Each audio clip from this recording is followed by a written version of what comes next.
This is the Ink, Pray, Love podcast. We talk all things health, wealth, and community connection. Let's go.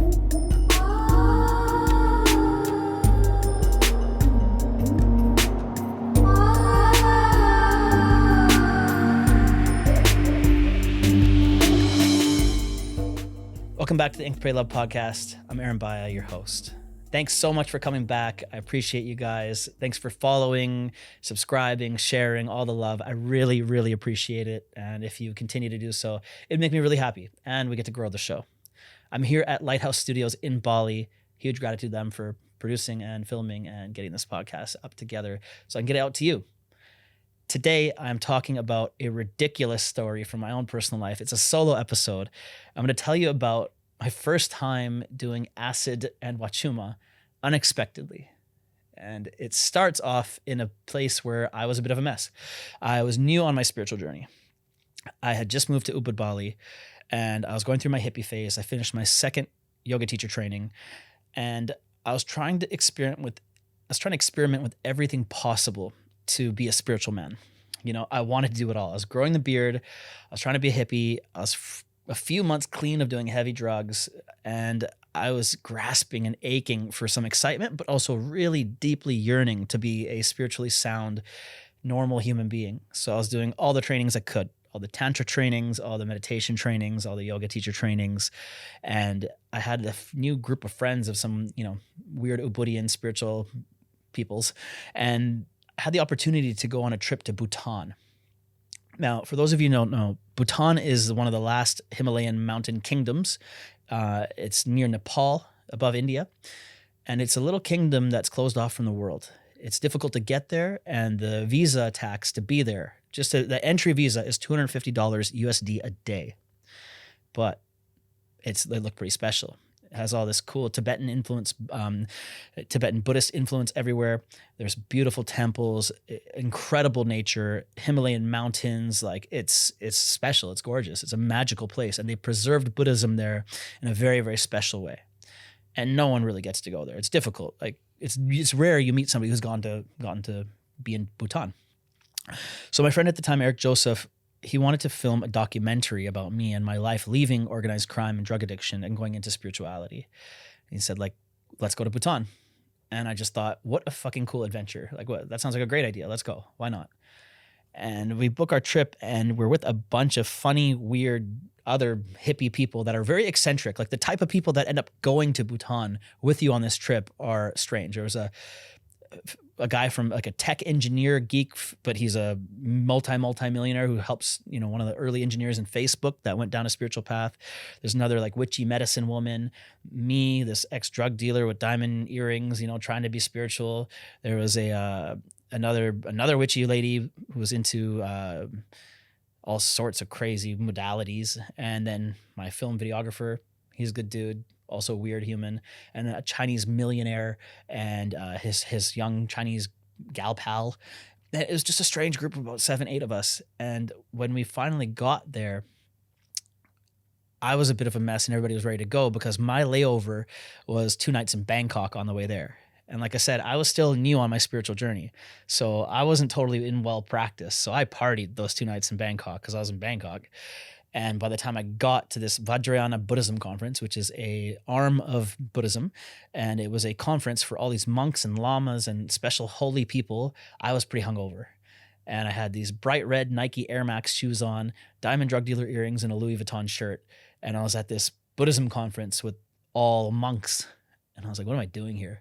And my team, like my friend that was filming with me and the other people were kind of laughing, like, what is happening? What is this? This is a strange place to be.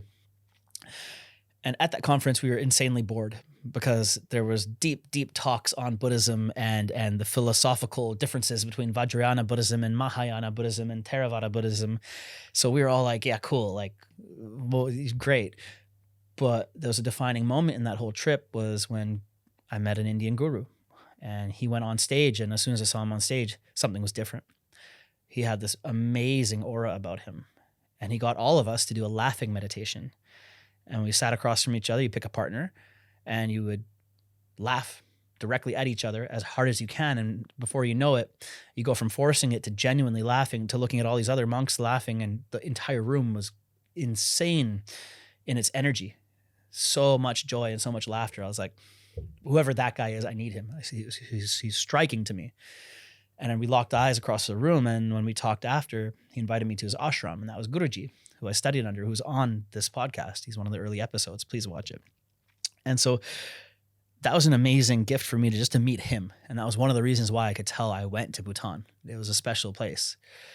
Now, after we did the Vajrayana Buddhism conference, which is a mouthful to say clearly, we toured all over the mountain kingdom, but there's no other way to get around Bhutan other than buses. And it's all mountains. So you're going up and down these big mountains, and it was kind of a rainy season. So there's these muddy pits that would get stuck in with the bus, and it was just hectic. Everything would take like 5 hours to get to the next little kingdom temple thing. And it was spectacular. There was incredible world-class places to go see, like Tiger's Nest and all these amazing, monasteries on the mountaintops. But, after you see about 5 or 6 of them, you're kind of like, cool. Like, I don't really want to go on the bus for another 5-6 hours. Like, I'm good.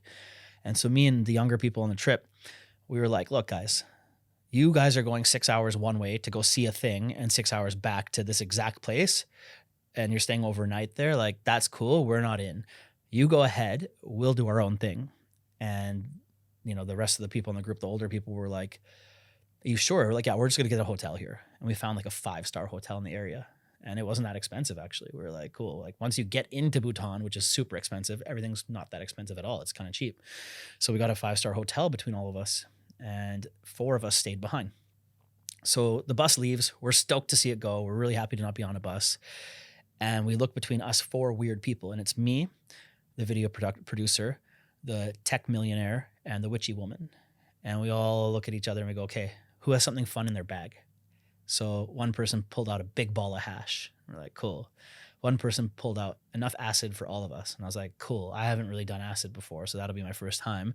And I was 27 years old, first time doing acid. I guess, it was not really a drug that was passed around a lot in my circles in Vancouver. It was mostly like MDMA and cocaine and stuff like that. But like acid, more like a hippie thing in my circles. It wasn't really I never tried it. So like, okay, I wonder what that's like. And then someone else pulled out Wachuma. And I was like, okay, I don't know what that is. They're like, oh, it's a plant medicine. It's heart opening. It's one of these grandfather energies, something beautiful. I'm like, cool. Okay.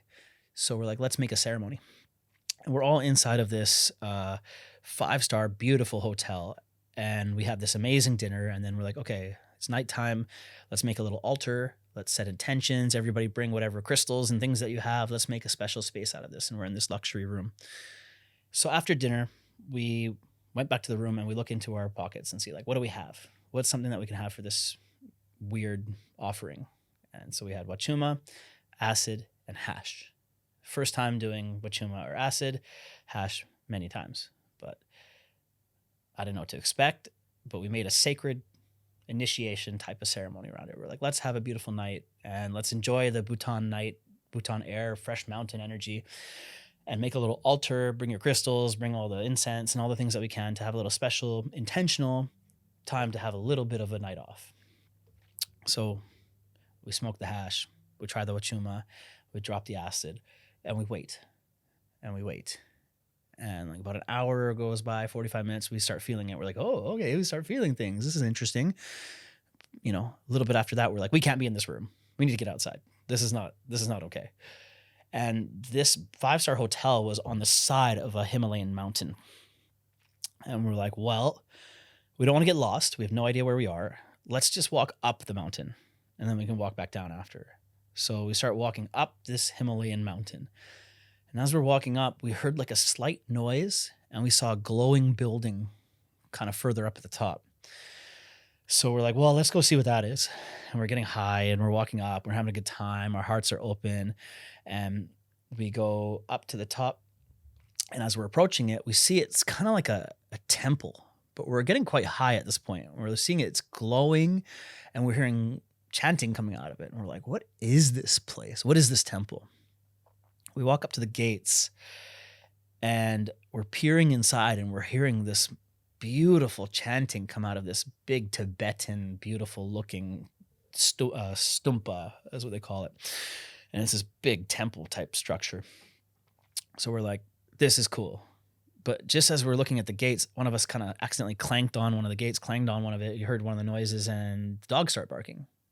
And then many dogs start barking. And then many dogs start coming towards the gates. We're like, oh shit, there's these big mountain dogs that are here. They're kind of guarding the place. Okay, like we should just chill. And we're trying to like make friends with the dogs. And just as that happens, a monk comes out. And this monk starts walking over to us. And they're in their robe. And the monk comes up, shaved head, goes, hello, where are you from? And we're like, America, Canada, America, America. Oh, cool. That's amazing. Do you want to come in? And we're like, wait, what? Like, we can go in there? And we are really high at this point. Yeah. Do you want to come see the temple? And we're like, yes, of course we want to see the temple. Yeah, let's go. So we walk inside this temple. And we're walking up towards from the front gates. It's a bit of a walk. It's a big property. And as we're walking closer and closer to this main hall, the main structure, kind of a pagoda-looking structure, we're hearing these chanting noises coming from inside. It's magical. We can feel it in our hearts. Like, this is special. And as we walk up to the front gates, another monk comes outside. He says, oh, welcome. Would you like some tea and cookies? Do you want to come inside? And we're hearing the chanting. Now we're out on the front steps of the room where they're chanting, this big hall, and we're offered tea and cookies. And we're like, yeah, we'd love tea and cookies. Like, sure, thanks. What the hell? Like, great. We're so high. This is amazing. Our hearts are so open. And we walk up the steps and we get inside of the temple. And it's this incredibly detailed, beautiful, ornate temple with this big, massive gold Buddha, like 10 meters tall at the very least, a big gold Buddha. And around it is all these tonkas, these huge tapestries with these big ornate Tibetan Buddhist style like hangings with these huge scenes of really detailed art all over the walls. The place is incredible inside. And there's 2 rows of monks, and they're sitting there chanting with these dorajes and bells. So these 2, sacred Tibetan objects that they're using as points of meditation. And they're doing a chanting and singing and just this devotional prayer while we walk in. This witchy woman, a film producer dude, a techie millionaire geek, and me covered in tattoos, drug dealer looking guy.